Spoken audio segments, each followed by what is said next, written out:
सध्या बिहारमधल्या पटना येथील एका सरांची चर्चा सोशल मीडियावर मोठ्या प्रमाणावर पाहायला मिळते। कारण या सरांनी म्हणे नागरिकांना अल्प दरातील सेवा सुविधा देणारे एक रुग्णालय सुरू केलंय। ज्या रुग्णालयामध्ये 7 रुपयांमध्ये रक्त तपासणी, 25 रुपयांमध्ये ईसीजी, 35 ते 50 रुपयांदरम्यान एक्सरे आणि डायलिसिस सारख्या सेवा सुविधा नागरिकांना पुरवण्यात येतात। आणि त्यांच्या या कामाची दखल करीत देशातल्या सर्वोच्च असणाऱ्या संसदेत देखील त्यांच्या कामाचा उल्लेख झाला।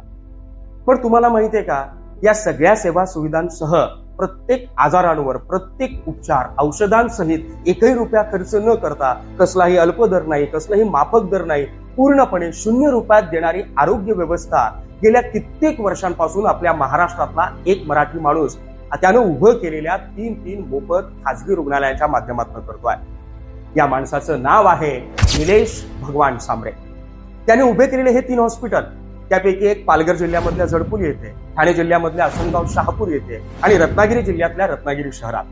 या 3ही हॉस्पिटलमध्ये तुम्ही गेलात ना, तुम्हाला डायलिसिस रूम पाहायला मिळेल, एक्सरे सेंटर पाहायला मिळेल, सोनोग्राफी सेंटर पाहायला मिळेल। अद्ययावत बेडनं सज्ज असलेले हे 3ही रुग्णालय, तिथे तुम्हाला एक्सपर्ट डॉक्टर्स, वेल ट्रेन स्टाफ, चांगल्या दर्जाची स्वच्छता, या सगळ्या गोष्टी पाहायला मिळतील।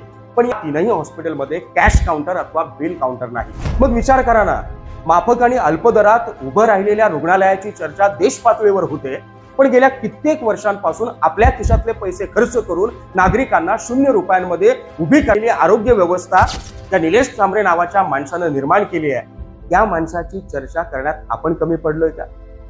त्या माणसाच्या कामाला लोकांपर्यंत पोहोचवायला कुठेतरी ही तरुणाई कमी पडली आहे का, याचा विचार करावा लागेल। चला मग आपल्या मराठी माणसाला सपोर्ट करूया आणि मराठी माणसानं लोककल्याणाचं उभं केलेल्या या साम्राज्याला जागतिक स्तरावर पोहोचूयात। आणि त्यासाठीच हा व्हिडिओ जास्तीत जास्त शेअर करा आणि आपल्या मराठी माणसाच्या कामाला जगाच्या कानाकोपऱ्यापर्यंत पोहोचवा।